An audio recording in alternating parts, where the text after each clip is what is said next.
DEF CON 27. One of the best things about DEF CON is the fact that we have badge life. Hashtag badge life. If you haven't seen it on Twitter, it's pretty much the most amazing thing ever.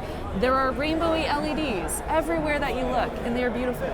And to talk to me today about badge life and about inspirations and the beauty behind art on boards is Twinkle Twinkie. Hi. Hello. How are you? Did I say your name right? Yes, you did. Yay. Okay, cool.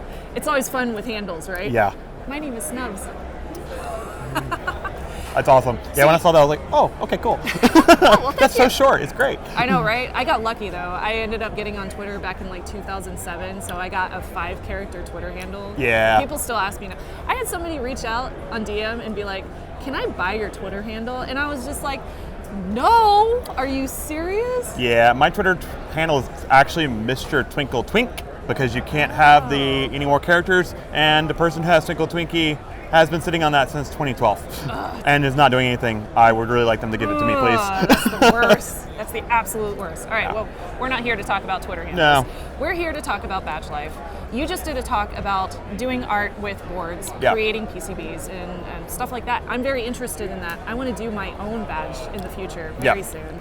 So tell me about your talk. So my talk specifically goes over the art aspect. So things like how to make the, like this is Arc Badge, how to make it look like an arc reactor, how to make like nifty little things like Chestero here, which is a Cheshire Cat Totoro mashup, or like my unicorn here.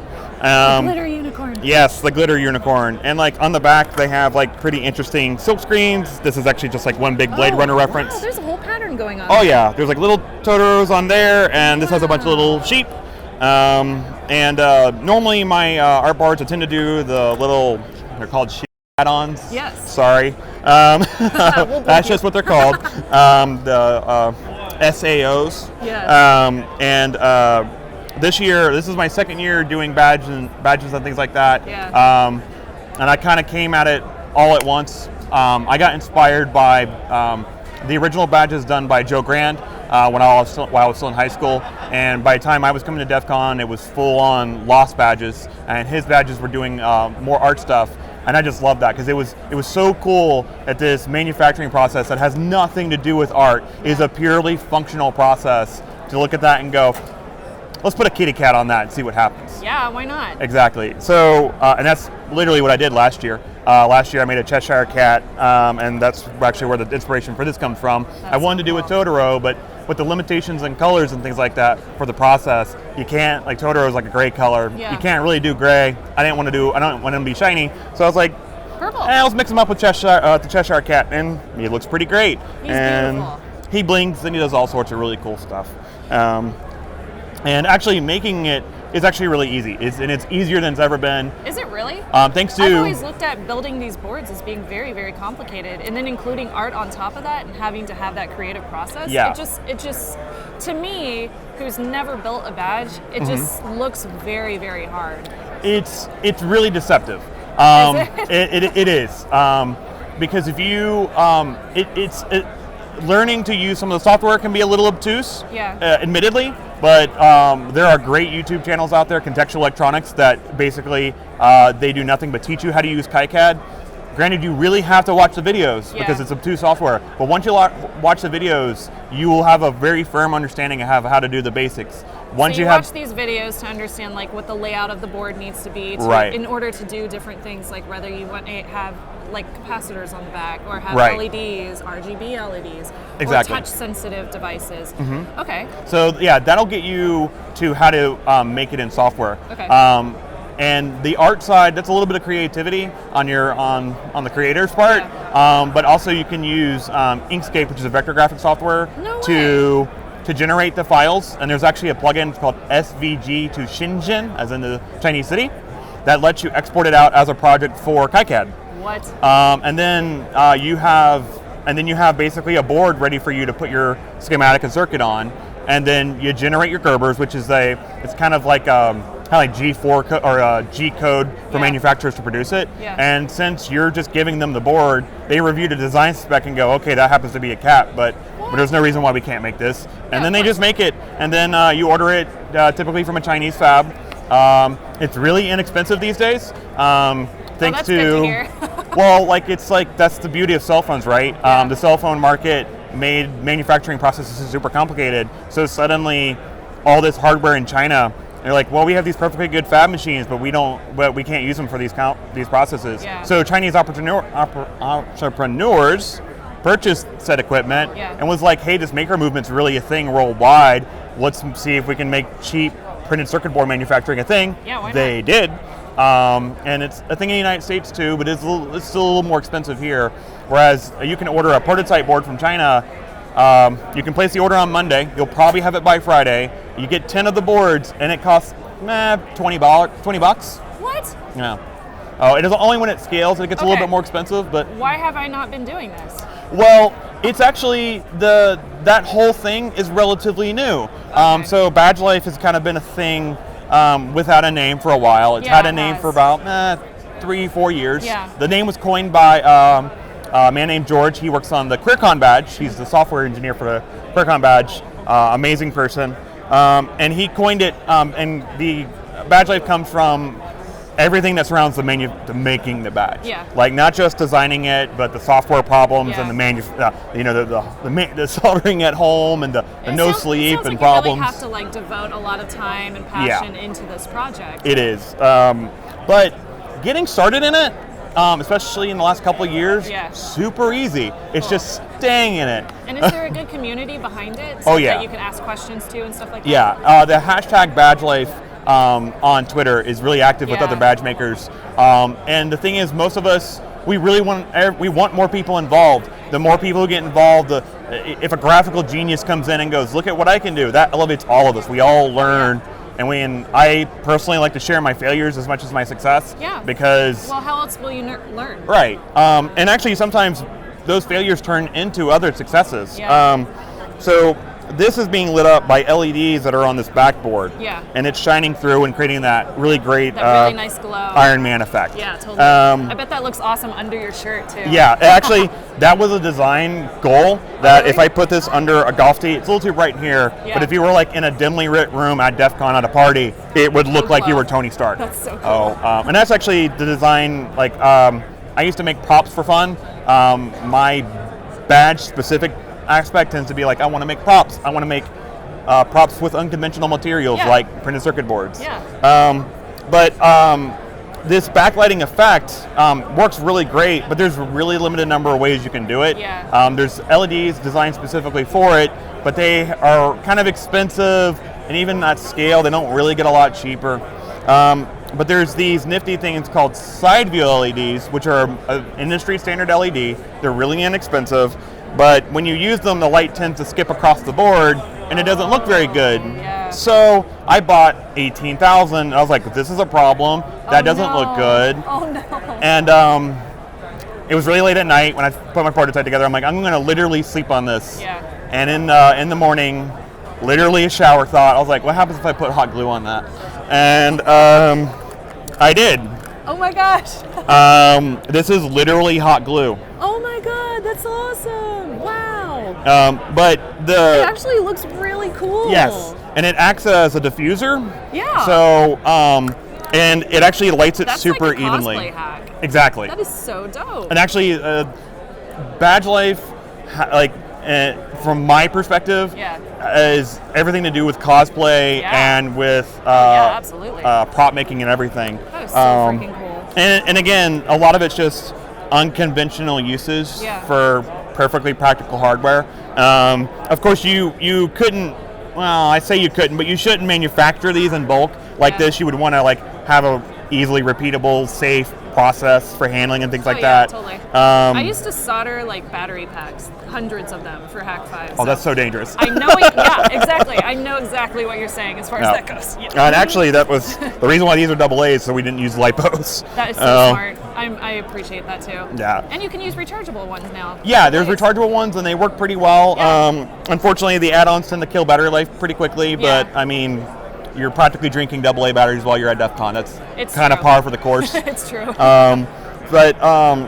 But yeah, and so my talk was about specifically the art aspect, because you have a lot of people who especially these days, now that you have Arduino and Raspberry Pis and Beagle boards and everything in between, it's actually easier than ever to get into the electronic side. But now they want to make it look really cool.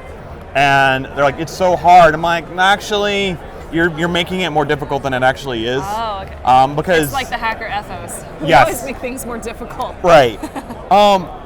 So the first part of my talk mostly talks about the manufacturing process itself. Yeah. And understanding, my point of view is, if you understand how they make it and what the limitations are, or where you can kind of stretch those limitations, then you already know the design guide to work with, and you just have to make sure that whatever you design, what to your heart's content, happens to meet those design guidelines. And which also is a good thing because it makes it easily manufacturable, repeatable, etc. And so my talk really just spells it out. This awesome. Is how they do the layers. And actually, if I can call out another, he's a famous YouTuber, but another YouTuber, Scotty Allen's Strange Parts. He actually did a factory tour of one of the fabs I use, which is JLC PCB. And that was really helpful. But when I had to talk to him, I need you to use this machine. Well, I don't know. No, you have it. Please use it. Because it looks different if you use that one. So, but it just explains this is how they make this layer. This is how they do that. And and if you understand how the weird quirks of that particular process, you can work within it or around it. For instance, in most cases, we have two different colors of purple here. Yeah. The darker color is just solder mask, but there's no copper under it. So there's no light to bounce back. Yeah. So it just looks darker. Whereas the little bit pinker parts, there's copper under that. So when the light bounces off it, it just makes it look lighter. That's all that's going on there. That's really cool. I don't know if the camera can pick this up, but on the back here, it almost looks like a little gradient. Yeah, it does. And from a distance, it looks like the board gets darker and then lighter. Yeah, it does. And of course, obviously a lot of dots. It's dots, yeah. Well, the dots are a printing press process just called Halftones. Super common process, still used in printing presses today. And the way I actually explain it is, if you want to make super complicated imagery, and I happen not to have one on me, but there's a demo floating around of Pharaoh Oshcat, which Oshpark I made for Oshpark to produce and give away for free and do. It's kind of like advertising on their part, but it looks amazing, and it's just a really complicated halftone artwork of a lion and then a cat as a pharaoh, and awesome. Purple and gold. It looks really cute. I love it. But that halftone technique is nothing new. Yeah. Literally. And so I have a slide that's literally titled How to Think Like a 19th Century Printing Press Operator. Because that's what you're doing, is you only have one color to work with, the ink and whatever it's going on, so I guess maybe two, and you need to make complicated imagery with it. Yeah, so that makes sense. Halftone's been around for 2 centuries now. And if you know how to convert an image, a really complicated landscape with a lot of gradient colors and things like that, to black and white, and to that. It reminds me of comics. Yes, it's exactly the same. Yeah. And that's also halftone. Yeah. Just this color halftone. Yeah, yeah. But making people aware of getting them to skip ahead to that stuff, because this is information that took me months to just sift through, and just staring at things, and it wasn't even always looking at example boards. It was just looking at it and how can I get more out of this? How can I get more colors? Yeah. And sometimes and that's just with basic 2-layer manufacturing, and with printed circuit boards, when you get into complicated electronics, they need more places to run wires, so there's more copper layers. So this year, that's true. I started experimenting with, and again, I'm not sure if your camera can really pick it up, especially the lighting here, but there's a little bit of pink right here shining through the white. Yeah, I see it. So that's kind of an accident. I don't really want it to do that, but it's not a big deal. It actually works for the design. It's really hard to notice unless you point it out. Right, but when you make you know all the faults. Yeah, totally. And then you point them out so that you're get your weird little pity party going with yourself. Yeah. But when I notice things like that, I'm okay, how can I next time iterate to control that? And this year I was okay, I made I have called it peanut butter. It's a GIF. Yeah. I have a I've friend. seen peanut butter. It's Yes. very cute. Little SAO. Exactly. It's a peanut butter jar. It says GIF or GIF if you prefer. I'm making fun of a friend who insists on saying GIF. That's funny. But I made it. But my No arguments in the comments. Please no. Everyone's wrong. But I made the initial, because I only made like 10 as a fun joke. Yeah. And then I got it and I was like, oh, the light's really all over the place and I don't really like that. Yeah. So I made another run and I used interstitial layers to block the rest while still preserving what's on the top so that I can have the artwork look exactly as I want it to, Yeah. but the lights only go where I want it to. So now only the word GIF lights up, nothing else does, which looks great in a party when it's just staring at you, a GIF logo or GIF logo. But that can be used to greater effect. And I like sharing that stuff. Again, I really like sharing that stuff with everybody so that they can learn from my successes. And whenever things don't work out, I share those as well. Just so, again, maybe hypothetically someone will read it and go, I was thinking about doing that. I'm glad he did it. No, I'm not going to waste my time on that. Yeah. Or maybe even better, they see the process, they see a failure I didn't know I had, and then do it a better way and then share that with everybody. So we all learn. So with the 4 layers and everything like that, you really want to control the light because the colors actually come from the absence or presence of color of other layers. Yeah. And so if I were to really want to control, the only way to really control light bleed is really using copper to block it.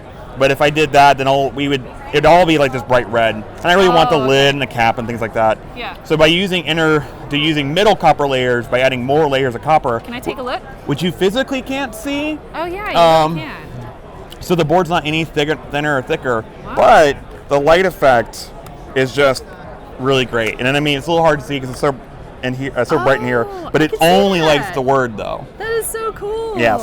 And with the 2-layer board, it would still light the word up, but it would also, you'd see like it bleed over here, and it would actually start lighting up the graphics interchange format under here. And that's not really what I wanted. So we start experimenting, but again, that's adding more layers. That's a pre-existing process in the manufacturing. Yeah. We're not asking them to do anything new or exciting. We're just looking at that process and going, I wonder if I could do something kind of interesting with that. Just something a little unconventional. And that's what DEF CON's all about, is taking pre-existing things and doing unconventional things. You've definitely inspired me. I love this idea, and I'm so thankful that I was able to talk to you because it really has opened my eyes as far as what I can do, because I've been inspired. I have an idea for a badge. I'm not going to tell any of y'all out there because I know you'll steal my idea. So I have an idea. Loose lips sink ships. Yeah, I know, exactly. So where can people learn more? Where can they hear you talk? Yeah. I know we're going to have some questions. So I'm going to have to make my talk for YouTube because it wasn't recorded, but I've got a lot of great feedback for it, so I'm going to go ahead and do that. Hopefully that'll be out sometime in the near future. Cool. All of my social media and everything like that is it's just on Twitter at Mr. Twinkle Twink, no Twinkie, Twinkle Twink. Or if you go to twinkletwinkie.com, it redirects to my Hak5 page, and that's where most of my projects are posted anyway. Awesome. And that's actually, if you've seen designs from mine from last year, and actually a little while after DEF CON, the Gerber files, the manufacturing files, I make them public so that people can make it themselves if they want to. That's so awesome of you. Yeah, because again, at the end of the day, the best way to learn is by example. Yeah. And if you can't afford to come to DEF CON, which is admittedly just being here is expensive. It's expensive. Right. And also maybe you're just not even in America. Yeah. You can take the Gerbers, manufacture it yourself for a really low amount of money, and then you get to see it for yourself and maybe just say, oh, what would this look like if I made this in red instead of purple? That's really cool of you. I'm really glad to hear that you're basically open sourcing it. Yeah, we open source everything. The badge, actually the firmware for this already happens to be open source. Cool. If you can figure it out, it's entirely in assembly. The man who helped me put together, his name's Wire Engineer. He was of the Toy Makers. I'm sorry, that's going to be upside down. Oh yeah, Toy Makers. Yeah. I popped that off. Of the Toy Makers from last year's DEF CON badge. Awesome. He is a genius in his own right. And so he gets all the credit for the software on not only this, but the chest row I had on earlier. So. Well, of course, if y'all have questions, feel free to comment down below. I'm sure that he'll pop into the comments for us and answer a few for you. And again, you can find him on Twitter. We'll put the link down in the description below so you can access his Twitter account right there. Super easy. So thank you everybody for watching Twinkle Twinkie. Absolutely. Thank you so much for Thank you for having me me. on the show. Loved it. Absolutely amazing. Can't wait to make my own badges. Hashtag badlife. Badge life. Trust your technolist. Domain.com has all of your website needs from .com and .net to intuitive website builders. Create your online identity with their affordable, reliable tools. Even brand yourself with over 300 extensions from .club to .space. Domain.com loves Hak5, which is why you get 15% off domain names, hosting, and email when you check out with coupon code HAK5. When you think domain names, think domain.com.